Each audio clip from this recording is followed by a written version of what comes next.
Board की परीक्षा में पूछे गए 2018 से लेकर के 2025 तक के जितने भी प्रश्न पूछे उनका सॉल्यूशन हम कर रहे हैं। ये हमारा इस सीरीज का वीडियो नंबर 3 है।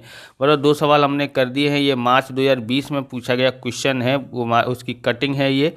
ओके, और ये जो है आपको गाला के अंदर भी मिलेगा पेपर नंबर 4 में, 2026 के गाला पेपर नंबर में हर साल आता है गाला में।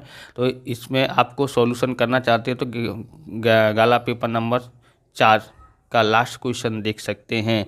तो ये कठिन है, बहुत बराबर 2020 में बहुत कठिन पूछा गया था, इसलिए बहुत से लोगों की इसमें गलतियां बहुत हुई थी। आपसे गलती ना हो जाए इसलिए फॉर्म बनाने से पहले हमारा फॉर्म देखें, कितनी लाइन छोड़नी है वो आपको ज़रूर ध्यान में रखना है, नहीं तो आपको फिर से आपका गलत होगा, वापस से आपको करना होगा। इसका स्क्रीनशॉट आप ले सकते हैं। देखो ये लिख बना हुआ है इक्विटी और दायित्व के अंदर, यहाँ पर शेयर धारकों के फंड शेयर पूंजी, यहाँ पर आपको 2 लाइन छोड़नी है। ओके, अनामत और आधिक्य में छोड़ना नहीं है, ये हम लोग थोड़ा गैप रखते हैं दूसरा मुख्य शीर्षक डालने से। और यहाँ पर बिन चालू दायित्व के अंदर आपको रखना है दीर्घकालीन उधारी रकम में 2 लाइन छोड़नी है, नहीं तो आपको तकलीफ पड़ेगी बाद में। फिर अन्य दीर्घकालीन दायित्व, फिर दीर्घकालीन प्रावधान, चालू दायित्व के अंदर अल्पकालीन उधारी रकम, व्यापारी देना, अन्य चालू दायित्व और अल्पकालीन प्रावधान, कोई लाइन छोड़नी नहीं है। सिर्फ लास्ट में आपको 2 लाइन छोड़नी है। फिर बराबर फिर कुल योग के लिए जगह रखनी है, एक हमने ऐसे ही छोड़ा है, आप 2 लाइन जरूर छोड़ना यहाँ पर। ओके, अब यहाँ पर देखते हैं संपत्ति की तरफ। संपत्तियाँ के अंदर बिन चालू संपत्तियाँ हैं, स्थायी संपत्ति में दृश्य संपत्ति, आपको 2 लाइन यहाँ पर छोड़नी है। दृश्य संपत्ति में भी आपको, अदृश्य संपत्ति में भी आपको 2 लाइन छोड़नी है, दृश्य में भी 2 लाइन छोड़नी है। फिर बिन चालू विनियोग में छोड़ने की जरूरत नहीं है, दीर्घकालीन लोन धिराण में भी छोड़ने की जरूरत नहीं है। अन्य चालू संपत्ति, ओके, चालू संपत्ति में चालू विनियोग और माल सामग्री में आपको 2 लाइन छोड़नी है। व्यापारी लेना, रोकड़ और रोकड़ समकक्ष, अल्पकालीन लोन और धिराण और अन्य चालू संपत्ति, इस तरह से आपको बना लेना है। कितनी लाइन छोड़ी है उसको भी आपको ध्यान में रख करके पहले फॉर्म बना लें या सीट बना लें।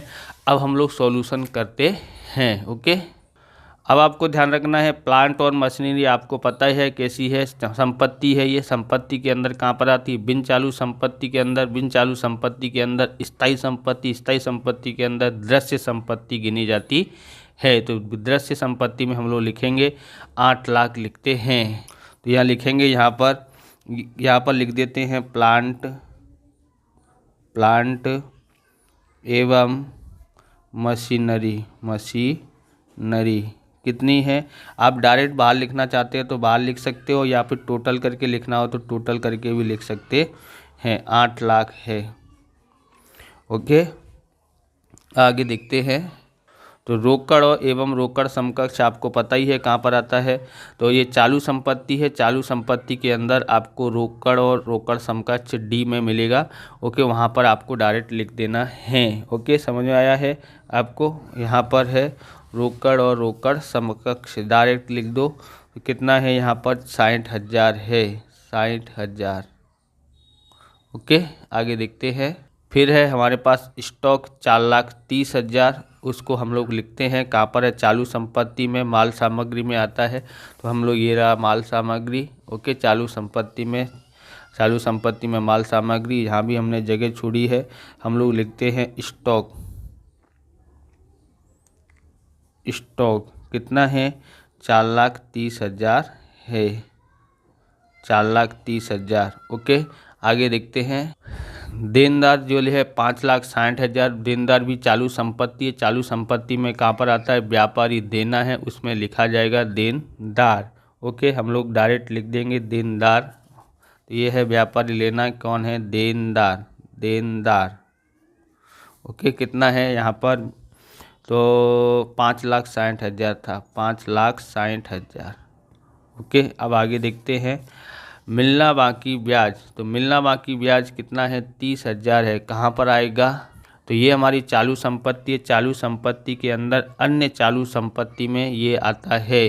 तो यहाँ पर देखेंगे तो ये रहा हमारे पास चालू संपत्ति के अंदर अन्य चालू संपत्ति, यहाँ पर लिखा जाता है मिलना बाकी ब्याज। अभी तक हमने 3 सवाल किए हैं, बोर्ड में पूछे गए, उन सब में पूछा आया ही है इसलिए आपको याद होना चाहिए ये मिलना शेष, शेष की जगह पे हमने बाकी लिख दिया। ओके, आप भी शेष लिखना हो तो शेष लिखें, बाकी लिखना हो तो बाकी लिखें। कितना दिया है? 30,000 दिया हुआ है। ओके, आगे देखते हैं। अब हमारे पास आता है यहाँ पर ट्रेडमार्क। ट्रेडमार्क कैसी संपत्ति है? अदृश्य संपत्ति है, यानी कि संपत्ति के अंदर स्थायी संपत्ति, स्थायी संपत्ति के अंदर अदृश्य संपत्ति गिनी जाती है। ट्रेडमार्क 20,000 रुपये है। ओके, तो ये रहा हमारा पास संपत्तियों के अंदर देखोगे तो आपके पास यहाँ पर लिखा हुआ है अदृश्य संपत्ति, यहाँ पर क्या है? ट्रेडमार्क है। ट्रेडमार्क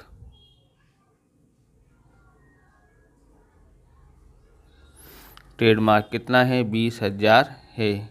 आप चाहें तो इसको डायरेक्ट लिख सकते हैं, ऐसा नहीं कि नहीं लिख सकते। इन दोनों को लिखना हो तो लिखें, नहीं लिखना हो तो अंदर लिख के फिर एक साथ में लिख देना है। फिर आता है यहाँ पर हमारे पास 10% के नर्मदा के बॉन्ड। इससे पहले सवाल में आया था बॉन्ड कितना है? 7 लाख है। तो ये हमारा कैसा विनियोग है? विनियोग, बॉन्ड में विनियोग करना है तो बिन चालू विनियोग होता है, लंबे समय तक बॉन्ड में विनियोग किया जाता है, इसलिए ये कहाँ पर आएगा? तो ये आएगा संपत्ति के अंदर बिन चालू संपत्ति, बिन चालू संपत्ति के अंदर विनियोग, बिन चालू विनियोग के अंदर लिखा जाता है 10% के बॉन्ड। तो ये रहा हमारे पास बिन चालू विनियोग, बिन चालू विनियोग है। यहाँ पर लिखते हैं 10% के नर्मदा बॉन्ड। ओके, लिख दिया है। अब हम आगे देखते हैं कितना पैसा तो लिखा ही नहीं है, तो कितने थे? 7 लाख थे, तो 7 लाख। ओके, आगे देखते हैं हमारे पास और क्या है। यहाँ पर है हो गया है यहाँ पर फुटकर औजार 40,000। फुटकर औजार कितने हैं? 40,000। कहाँ पर आएगा? चालू संपत्ति में। चालू संपत्ति के अंदर माल सामग्री के अंदर आता है, तो यहाँ लिख देते हैं प्लस करके फुटकर औजार। फुटकर औजार, फुटकर औजार कितने हैं? तो फुटकर औजार है 40,000 के। कितने हैं? 40,000 के। इसका टोटल हम लोग यहाँ सामने लिख देते हैं। कितना होता है? 4,70,000 होता है। 4,70,000 हो गया। इसके दोनों खाने भर गए हैं। अब आप इस प्रकार के वीडियो देखना चाहते हैं तो डिस्क्रिप्शन में आपको प्लेलिस्ट की लिंक मिल जाएगी, अकाउंट और स्टेट के अलग अलग चैप्टरों की, वहां से आप देख सकते हो। चैनल पर नए हैं तो चैनल को सब्सक्राइब करना, क्योंकि हम इस प्रकार के वीडियो आपके लिए बनाते रहते हैं। लाइक करने के बाद अगर आपको हाइप का बटन दिखाई देता है तो आप हाइप भी कर दीजिए, कुछ पॉइंट मिलते हैं जिससे हमको मोटिवेशन मिलता है, बराबर। आगे देखते हैं। अब आगे देखते हैं, यहाँ पर है टेलीफोन डिपॉजिट। डिपॉजिट है यहाँ पर। ओके, डिपॉजिट हमेशा डिपॉजिट कहाँ पर आती है? तो डिपॉजिट जो है दीर्घकालीन लोन धिराण में आती है। तो ये भी मोस्ट इम्पोर्टेंट है, बराबर, ज़्यादातर पूछा गया है। तो कहाँ पर आएगा? दीर्घकालीन लोन में। दीर्घकालीन लोन आता है बिन चालू संपत्ति के अंदर, दीर्घकालीन लोन है ना उधर, तो कहाँ पर है? तो ये रहा, बराबर, ये हमारे पास है बिन चालू संपत्ति में दीर्घकालीन लोन धिराण में आता है। तो यहाँ लिखेंगे telephone deposit. Okay, telephone deposit. Deposit कितना है? तो ये है 30,000, तो यहाँ लिखते हैं 30,000। ओके, हो गया, आपको समझ आया होगा। आगे देखते हैं। तो आगे हमारे पास आ गया है म्यूचुअल फंड के यूनिट काम चलाऊ। ये भी आगे पूछा ही गया था, 1 लाख के हैं, तो यहाँ पर काम चलाऊ बोला है। तो यानी म्यूचुअल फंड में हम लोग क्या करते हैं? विनियोग करते हैं। तो विनियोग करते हैं तो ये कैसा विनियोग है? दीर्घकालीन विनियोग है, बराबर, यानी बिन चालू विनियोग है कि चालू विनियोग है? तो ये काम चलाऊ बोला यानी चालू विनियोग है। तो चालू विनियोग कहाँ पर आता है? चालू संपत्ति के अंदर। यहाँ पर हम लोग लिखते हैं, क्या लिखेंगे? म्यूचुअल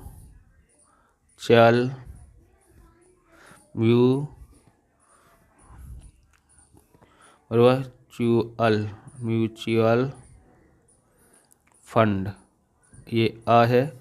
ओके, फंड के यूनिट लिखना हो तो काम चलाऊ। ओके, कितना है? यहाँ पर 1 लाख है, 1 लाख लिखते हैं। ओके, अब यहाँ पर आगे देखते हैं। तो ये आपके लिए नया पॉइंट है। इक्विटी शेयर की अप्राप्त मांग, यहाँ पर इक्विटी शेयर पूंजी दी गई है, ये अप्राप्त मांग है, उसमें से घटाना पड़ेगा, 10,000 है। तो ये हमारा दायित्व की तरफ हम लोग लिखेंगे, तो लिखते हैं। तो यहाँ पर हम लोग एक जगह छोड़ करके माइनस करके ऐसे लिखते हैं। क्या लिखा है? इक्विटी शेयर की अप्राप्त मांग, इक्विटी शेयर की अप्राप्त मांग। ओके, कितना है? 10,000 है, बराबर। देखो इसको है ना, इन दोनों का टोटल के बाद भी घटा सकते हैं और डायरेक्ट यहाँ से भी घटा सकते हैं, आपकी इच्छा के अनुसार है। आगे देखेंगे तो यहाँ पर है कंप्यूटर्स, 1,80,000 है। एक कंप्यूटर है, दिखाई देती संपत्ति यानी बिन चालू संपत्ति के अंदर स्थायी संपत्ति के अंदर दृश्य संपत्ति गिनी जाएगी। तो दृश्य संपत्ति के अंदर लिखेंगे 1,80,000। तो यहाँ पर हम लोग लिखेंगे क्या है हमारे पास, प्लस क्या है? कंप्यूटर्स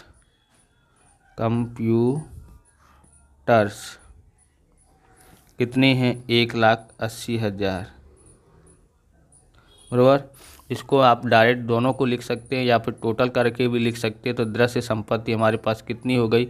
9,80,000 हो जाती है। तो दृश्य संपत्ति के सामने लिखते हैं 9,80,000। ओके, आगे देखोगे कंप्यूटर सॉफ्टवेयर, अदृश्य संपत्ति आपको पता पड़ गया, 40,000 अदृश्य संपत्ति में लिखी जाएगी। जहाँ ट्रेडमार्क लिखा है वहीं लिखेंगे कंप्यूटर सॉफ्टवेयर। ओके, 40,000 और 20,000 कितना होता है? 60,000। 60,000 कैसी है? अदृश्य संपत्ति 60,000। ओके, अब आगे देखते हैं। अब यहाँ पर दिया है इक्विटी शेयर पूंजी कितनी है? 5,50,000। तो यहाँ लिखेंगे इधर इक्विटी शेयर पूंजी कितना दिया है? 5,50,000। 5,50,000 घटा देते हैं यहाँ पर इसको और यहाँ लिखते हैं शेयर पूंजी कितनी आई है? तो 5,40,000 आती है। ओके, अब हम लोग आगे देखते हैं। आगे है 9% की बैंक लोन है 5 लाख, बराबर। बैंक लोन है 5 लाख, बराबर। यहाँ पर बैंक लोन ली है, कैसा है हमारा पास? बिन चालू दायित्व है। बिन चालू दायित्व के अंदर ये उधार ली रकम है। तो या तो ये अल्पकालीन है या दीर्घकालीन होगी उधार ली रकम। तो ये बैंक लोन होती है तो 1 साल के लिए तो लेते नहीं हैं, तो कई सालों के लिए लेते हैं, इसलिए ये दीर्घकालीन उधार ली रकम में आता है। तो बराबर, यहाँ पर देखेंगे बिन चालू दायित्व है, दीर्घकालीन उधार ली रकम में हम लोग पहले लिखते हैं 9% की लोन, 9% की बैंक लोन कितना है? 5 लाख है, 5 लाख। ओके, और फिर देखते हैं और कुछ आता है। 2 लाइन छोड़िए तो कुछ ना आएगा ही आएगा। तो ये सूचित डिविडेंड है। सूचित डिविडेंड हमेशा कहाँ पर आता है? चालू दायित्व गिना जाता है। चालू दायित्व में अंदर अल्पकालीन प्रावधान गिना जाता है। और ये सूचित डिविडेंड और आपको करवेरा का ध्यान रखना है, वो अल्पकालीन प्रावधान होते हैं। तो ये 1,80,000 है, तो हम लोग यहाँ पर 1,80,000 लिखते हैं। ओके, जगह छोड़ी थी, यहाँ लिखेंगे सूचित डिविडेंड कितना है? सूचित डिविडेंड 1,80,000 था, 1,80,000 था। ओके, आगे देखते हैं। आगे सूचित डिविडेंड हो गया है लेनदार। तो लेनदार आपको पता है चालू दायित्व है। चालू दायित्व में व्यापारी लेना के अंदर 1 लाख लिखा जाएगा। तो ये है व्यापारी देना, बराबर, चालू दायित्व के अंदर। तो यहाँ लिख देते हैं लेनदार कितना है? लेनदार 1 लाख है, 1 लाख लिखते हैं। ओके, हो गया। अब हम आगे देखते हैं। यहाँ पर हमारे पास दिया गया है लाभ हानि खाते का आधिक्य 5 लाख दिया गया है। तो इसको भी हमको कहाँ लिखना पड़ेगा? यहाँ पर लिखते हैं। कहाँ पर लिखेंगे? अनामत और आधिक्य के अंदर शेयर धारकों के फंड के अंदर अनामत और आधिक्य। तो यहाँ पर लिखेंगे लाभ हानि खाते, इतना लिख दोगे तो भी चलेगा, और पूरा लिखना है तो का आधिक्य। ओके, कितना है 5 लाख है, 5 लाख लिखते हैं। ओके, प्रोविडेंट फंड दिया गया है यहाँ पर। प्रोविडेंट फंड हमेशा याद रखना कैसा है, दीर्घकालीन प्रावधान होता है। कैसा प्रावधान होता है, दीर्घकालीन। 7 लाख लिखा है तो ये बिन चालू दायित्व के अंदर दीर्घकालीन प्रावधान लिखा है। यहाँ पर प्रोविडेंट फंड आता है तो हम लोग लिखते हैं पीएफ, प्रोविडेंट फंड। ओके, कितना है यहाँ पर 7 लाख है, 7 लाख लिखते हैं। लिख दिया 7 लाख। आगे देखते हैं। अब ये बैंक ओवरड्राफ्ट 1,60,000। तो बैंक ओवरड्राफ्ट क्या गिना जाता है, चालू दायित्व गिना जाता है। चालू दायित्व के अंदर अल्पकालीन उधारी रकम में आता है। तो ये हमारे पास चालू दायित्व है। चालू दायित्व के अंदर अल्पकालीन उधारी रकम होती है बैंक ओवरड्राफ्ट। यहाँ लिख देते हैं BOD। कितना है, 1,60,000 है, 1,60,000 है। ओके, 1,60,000। अब हम आगे देखते हैं यहाँ पर क्या दिया है। चुकाना शेष वेतन 60,000 है। चुकाना शेष वेतन कहाँ पर आता है, ये हमारा दायित्व है, चालू दायित्व है, और इसी साल का है इसलिए चालू दायित्व है। और चालू दायित्व के अंदर क्या आएगा, अन्य चालू दायित्व में आता है, और अन्य चालू दायित्व ये रहा। तो यहाँ पर लिखेंगे चुकाना शेष या बाकी जो कुछ लिखना है वेतन। कितना है, 60,000 है। और देखते हैं क्या रह गया है, 10% के डिबेंचर। तो ये आपको पता है बिन चालू दायित्व में, बिन चालू दायित्व के अंदर दीर्घकालीन उधारी रकम होती है, यानी कि बहुत सारे समय के लिए दी जाती है, इसलिए ये 2,30,000 दीर्घकालीन उधारी रकम में आता है। तो कहाँ पर आएगा, यहाँ पर आएगा। दीर्घकालीन उधारी रकम में एक तो बैंक लोन हो गई, दूसरा डिबेंचर हो गया, 10% के ऋण पत्र। डिबेंचर मतलब ऋण पत्र। ओके, कितना है, 2,30,000 है। टोटल कर दो कितना होता है, 5 लाख और 2 लाख, 7 लाख। 7,30,000 क्या होता है, उधारी रकम हो गई, 7,30,000। ओके, आगे देखते हैं। करवेरा प्रावधान दिया है। करवेरा प्रावधान आपको पता ही है, चालू दायित्व है। चालू दायित्व के अंदर अल्पकालीन प्रावधान में गिना जाता है, ये आपको तो याद हो ही गया होगा। सूचित डिविडेंड और क्या होता है, करवेरा का प्रावधान, ये दोनों ही इधर आते हैं। तो करवेरा का प्रावधान कितना है, 20,000 है। टोटल मार दोगे तो अल्पकालीन प्रावधान कितना हो गया, 2 लाख हो जाता है, 2 लाख। ओके, अब हम लोग टोटल कर देते हैं। तो यहाँ का टोटल आपको पता है कितना टोटल आता है यहाँ पर, 5 लाख यानी 10,40,000। यहाँ पर 40,000 है ना, 10,40,000 इसका टोटल आता है। ओके, अब यहाँ पर देखेंगे हमारे पास यहाँ ये अन्य दीर्घकालीन दायित्व तो नहीं था, तो यहाँ डैश कर देंगे। बाकी इन दोनों को जोड़ते हैं, 7 और 7 14, 14,30,000 हो जाता है, 14,30,000। अब यहाँ पर देखेंगे 4 और 4 दिए हैं, यहाँ जोड़ देते हैं, 1,60,000 plus 1 lakh plus 60,000 plus 2 lakh, कितना आता है, 5,20,000 आता है। और यहाँ लिख देते हैं 5,30,000, 5,20,000 सॉरी, 5,20,000। ओके, अब उसके बाद हमको यहाँ योग कर देना है, कितना आता है, 5,20,000 प्लस 14,30,000 प्लस 10,40,000, कितना आता है, 29,90,000 आता है, 29,90,000 इसका टोटल आता है। ओके, अब हम लोग उधर साइड का करते हैं।